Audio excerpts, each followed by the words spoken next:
Hello, Americans. I'm Paul Harvey. You know what the news is. In a minute, you're going to hear the rest of the story. Bottom of the ninth, 2 outs, bases loaded. There's a lot riding on this next pitch. From the earliest days of baseball, smokeless has been the most popular form of tobacco among players. Some chewed, others dipped snuff. Why? Because they thought it made them more alert, gave them energy, and improved their performance. This guy's got to get a hit. He's chewing hard.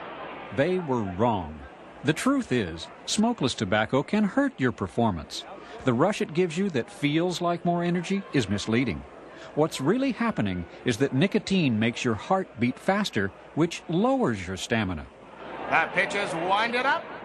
In a poll of major and minor league players who still use smokeless tobacco, none of them believed that chewing or dipping improved their game.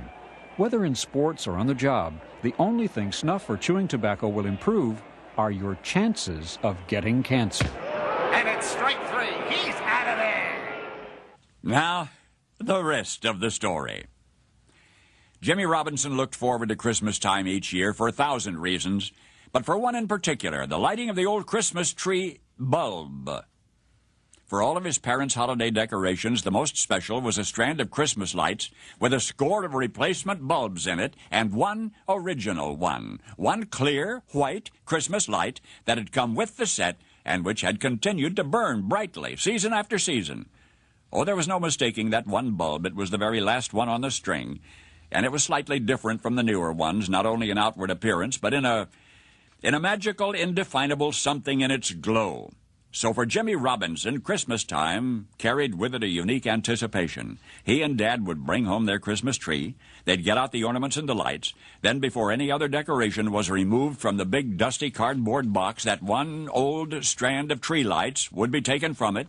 And as Jimmy held his breath, wishing hard, Dad would ceremoniously plug it in, and each and every season that last light on the string, the only original bulb left, would light up and shine as brightly as ever before. All of the other bulbs in the set had been replaced. Many of the replacements had been replaced. But that very last light continued to glow for the Robinson family each Christmas, like a dear and ageless relative dropping in for the holidays. And Christmases passed, and over the seasons subsequent, Jimmy grew up, left hometown Baldwin, Missouri, to see what lay beyond. He became a Colonel James Robinson, a chaplain in the United States Army, stationed here and abroad. Yet each and every Christmas time, wherever his post, Colonel Robinson received a telephone call from back home in Baldwin from his dad, Walter Robinson, and the news was always the same, told in the same delighted, excited voice. It lighted up again, son. That same old Christmas light is still burning bright. Medical science is only beginning to comprehend the power of mind over malady, confirming that the way a patient thinks can steer the course of any disease, multiple sclerosis in particular. Multiple sclerosis in particular. In fact, there's such a demonstrable cause and effect between one's mental attitude and MS that doctors are sometimes reluctant to diagnose it for fear of worsening the disease with the news. Conversely, perhaps no other illness responds so quickly or so dramatically to hope.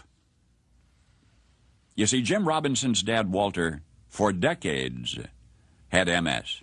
He had multiple sclerosis. In its course, there were ups and downs, and yet there was no up ever any higher than the exhilaration from an annual ritual in which a solitary Christmas tree light defied the dark. One brave little light ablaze each Christmas, ever since the strand was first purchased by Jim Robinson's grandfather in 1918. By this holiday season, both of Jim's parents are gone. But the Christmas light, the Christmas light, that same original bulb on his sister's Christmas tree shines on. In a way, for us all. Now you know the rest of the story.